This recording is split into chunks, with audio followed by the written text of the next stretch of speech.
Hey, I'm Sam McCurdy, and this is Behind the Look for Peacemaker Season 2. So the bar fight sequence. One of the things I've learned over the years working with James Gunn is that he wants space, and he wants 360 degrees if you can give him it. And when we first scouted this bar, the first thing that you really noticed was the fact that they were really low ceilings.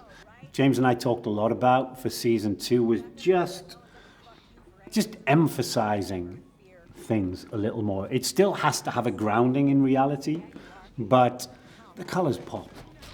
Knowing James really well, he's going to want to cover the fight sequence with 2, 3, maybe even 4 cameras in quite a tight space. So the adaptability and the ease of moving cameras around becomes pivotal for us as a camera crew. We don't want to have to repeat the action too many times, because it's stunt performers and Jen doing a lot of this work. You don't want to have to repeat it too many times, so being able to cover it with 3 cameras at any point in time makes a huge difference to me. The size of the red cameras we use, the quick change out for lenses is pivotal in trying to put a sequence like this together.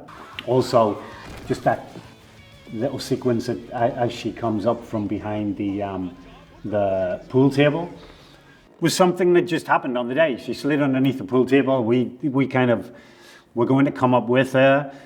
There's a split screen in there so that it feels like one continuous shot that we pull back and up.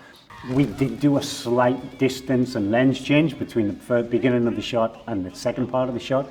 Being able to do those things quickly on set with a small camera that takes moments to change the lens on makes a huge difference for us, because we actually cut half of this sequence it might even have just been at the DIT station and be able to make a decision there and then. Sequences like this in the hands of James Gunn are all about energy.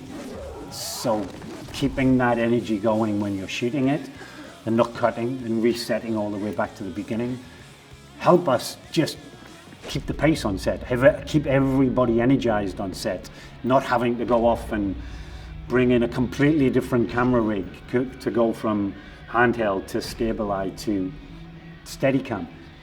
They're all so quick for us to do that it makes a difference when you're shooting it. You keep the energy in the room going, you keep James's energy up as we're shooting, and it paces everybody up, it keeps everybody going.